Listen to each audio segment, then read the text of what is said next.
The crisis of credit, visualized. What is the credit crisis? It's a worldwide financial fiasco involving terms you've probably heard like subprime mortgages, collateralized debt obligations, frozen credit markets, and credit default swaps. Who's affected? Everyone. How did it happen? Here's how. The credit crisis brings two groups of people together, homeowners and investors. Homeowners represent their mortgages, and investors represent their money. These mortgages represent houses, and this money represents large institutions like pension funds, insurance companies, sovereign funds, mutual funds, etc. These groups are brought together through the financial system, a bunch of banks and brokers commonly known as Wall Street. While it may not seem like it, these banks on Wall Street are closely connected to these houses on Main Street. To understand how, let's start at the beginning. Years ago, the investors are sitting on their pile of money, looking for a good investment to turn into more money. Traditionally, they go to the U.S. Federal Reserve, where they buy Treasury bills, believed to be the safest investment. But in the wake of the dot-com bust in September 11th, Federal Reserve Chairman Alan Greenspan lowers interest rates to only 1% to keep the economy strong.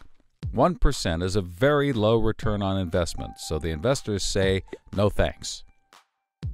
On the flip side, this means banks on Wall Street can borrow from the Fed for only 1%. Add to that general surpluses from Japan, China, and the Middle East, and there's an abundance of cheap credit. This makes borrowing money easy for banks and causes them to go crazy with leverage. Leverage is borrowing money to amplify the outcome of a deal. Here's how it works. In a normal deal, someone with $10,000 buys a box for $10,000. He then sells it to someone else for $11,000. For a $1,000 profit, a good deal. But using leverage, someone with $10,000 would go borrow $990,000 more dollars, giving him $1 million in hand. Then he goes and buys 100 boxes with his $1 million and sells them to someone else for $1,100,000. Then he pays back his $990,000 plus $10,000 in interest. And after his initial $10,000, he's left with a $90,000 profit versus the other guy's $1,000. Leverage turns good deals into great deals. This is a major way banks make their money. So Wall Street takes out a ton of credit, makes great deals, and grows tremendously rich, and then pays it back. The investors see this and want a piece of the action, and this gives Wall Street an idea. They can connect the investors to the homeowners through mortgages. Here's how it works. A family wants a house, so they save for a down payment and contact a mortgage broker. The mortgage broker connects the family to a lender who gives them a mortgage. The broker makes a nice commission. The family buys a house and becomes homeowners. This is great for them because housing prices have been rising practically forever. Everything works out nicely.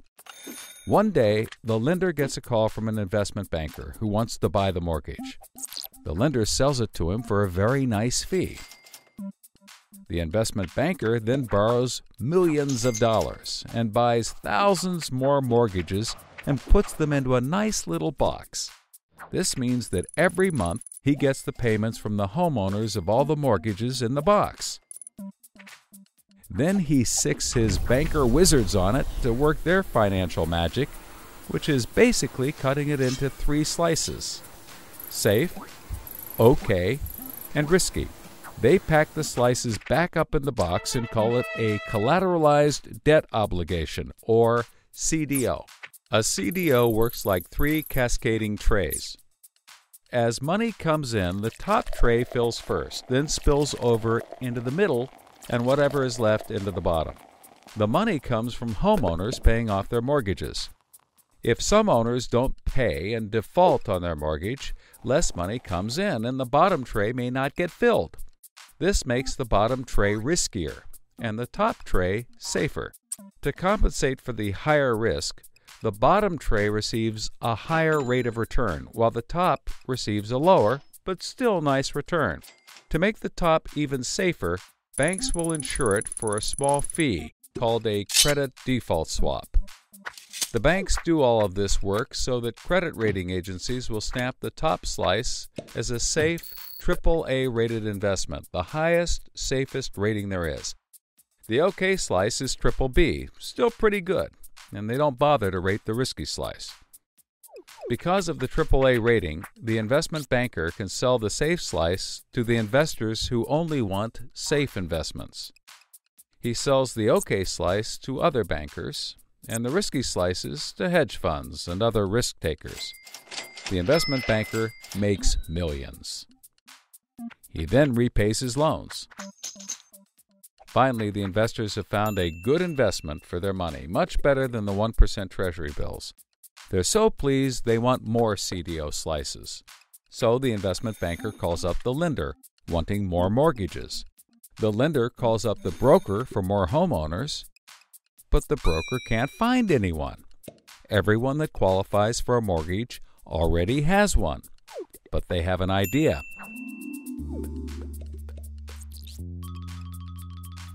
When homeowners default on their mortgage, the lender gets the house, and houses are always increasing in value. Since they're covered if the homeowners default, lenders can start adding risk to new mortgages, not requiring down payments, no proof of income, no documents at all. And that's exactly what they did.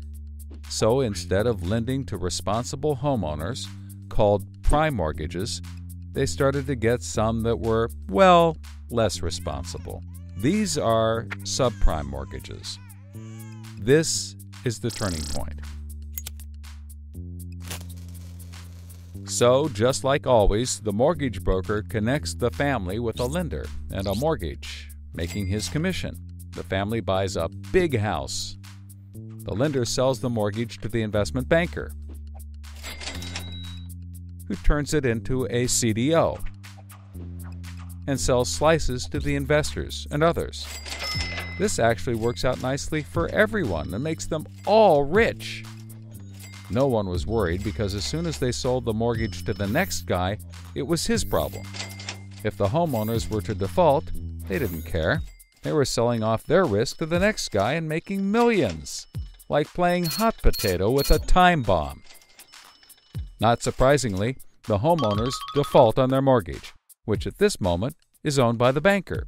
This means he forecloses and one of his monthly payments turns into a house. No big deal. He puts it up for sale. But more and more of his monthly payments turn into houses. Now there are so many houses for sale on the market, creating more supply than there is demand, and housing prices aren't rising anymore. In fact, they plummet. This creates an interesting problem for homeowners still paying their mortgages. As all the houses in their neighborhood go up for sale, the value of their house goes down, and they start to wonder why they're paying back their $300,000 mortgage when the house is now worth only $90,000. They decide that it doesn't make sense to continue paying, even though they can afford to, and they walk away from their house. Default rates sweep the country, and prices plummet. Now the investment banker is basically holding a box full of worthless houses. He calls up his buddy the investor to sell his CDO, but the investor isn't stupid and says, no thanks. He knows that the stream of money isn't even a dribble anymore. The banker tries to sell to everyone, but nobody wants to buy his bomb. He's freaking out because he borrowed millions, sometimes billions of dollars to buy this bomb, and he can't pay it back. Whatever he tries, he can't get rid of it. But he's not the only one. The investors have already bought thousands of these bombs.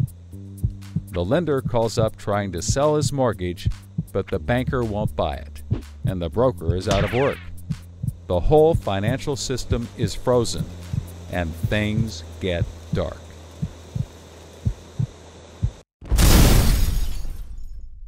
Everybody starts going bankrupt.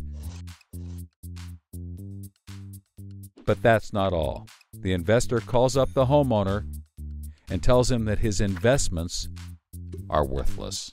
And you can begin to see how the crisis flows in a cycle. Welcome to the crisis of credit.